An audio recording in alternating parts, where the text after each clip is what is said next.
The United States will have access to Ukraine's critical mineral wealth, including key ingredients for the clean energy transition, under a deal the two countries are expected to sign later this week. According to Associated Press, President Donald Trump, who has pushed for the agreement, has long been critical of a transition to green energies, which include wind and solar power, along with electrification of transportation and appliances, all things that require the various minerals the U.S. will have access to in this deal. So if Trump is against this trend, why go after these minerals? The quick answer could be they're used in a lot of other things, too. Countries vary in which minerals they deem strategically critical. The U.S. Department of the Interior has designated 50, and Ukraine has more than 20 of those. Deposits of titanium, which is in high demand, are spread across the country.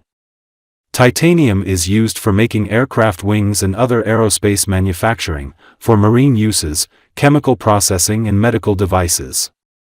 Ukraine has lithium, key to several current battery technologies, and it has uranium, used for nuclear power, medical equipment and weapons.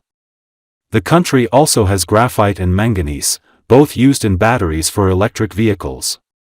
Still, the data on Ukraine's geology is incomplete, according to Tom Morenhout, adjunct associate professor at Columbia University's School of International and Public Affairs.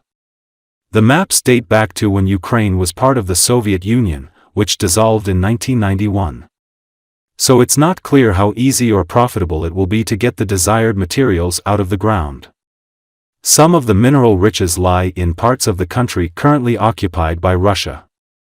Rare earths are a subset of critical minerals. There are 17 of them, and not one is a common word. For example, ytterbium and promethium are rare earths.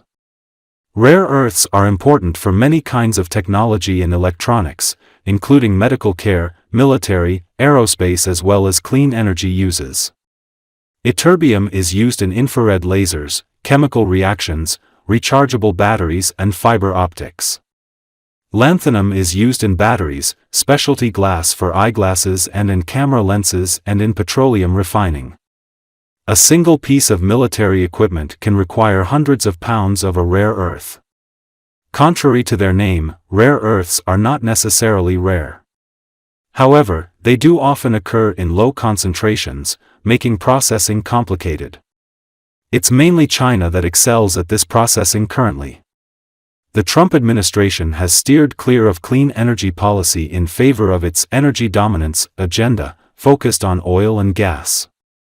As promised during his campaign, the president's early executive orders slashed support for climate and clean energy-related technologies, funding and programs. Electric vehicles, wind turbines, solar photovoltaic panels and other clean energy technology require the rare earths for components such as magnets and batteries. Broadly, renewable energy and decarbonization are placing high demand on minerals across the globe. But clearly, the uses of the minerals Ukraine has go far beyond the energy transition. And Ukraine has tried hard to interest the new administration in its mineral wealth. Also, China controls much of the world's supply of these materials.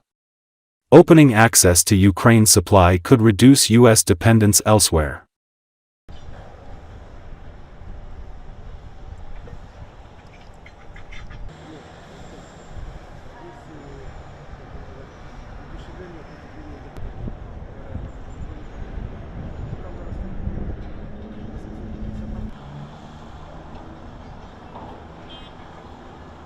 The US-Ukraine critical minerals deal is interesting because it's the first big deal of the Trump administration with respect to Ukraine, right?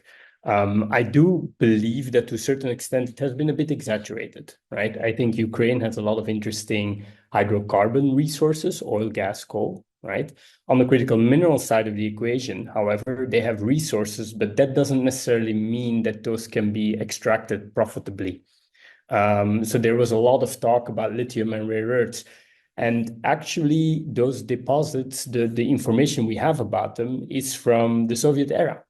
We don't really know how reliable that is. We don't know how interesting those deposits are.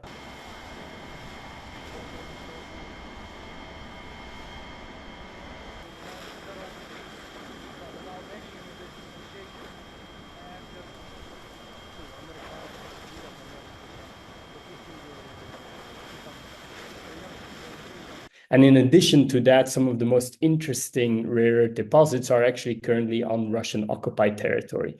So the potential of this deal to really supply rare earths to the US, it's far away.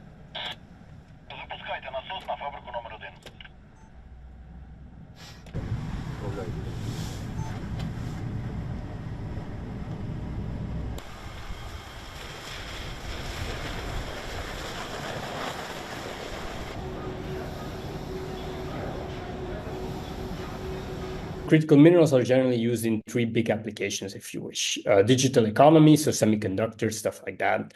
Clean energy technologies, that goes from solar panels into electric vehicle batteries, into wind and so forth.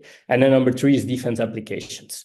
They are important for all of those three, but the biggest growth is mostly in the clean energy technology applications, just because you need more. The scale of the demand from those energy applications is big.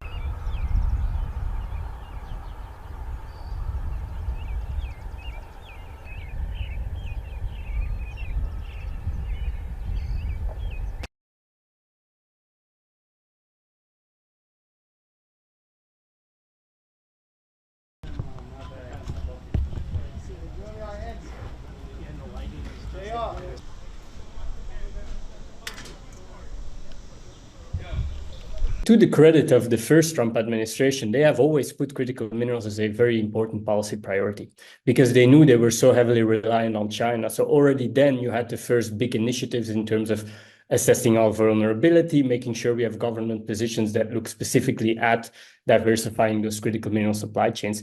And that doesn't necessarily change today. There might be, less wind turbines, or the shift to electric vehicles might be slower. But that shift to electric vehicles is happening regardless. And the Trump administration knows that they need to prepare their automakers for that. And that also means having more access to critical minerals.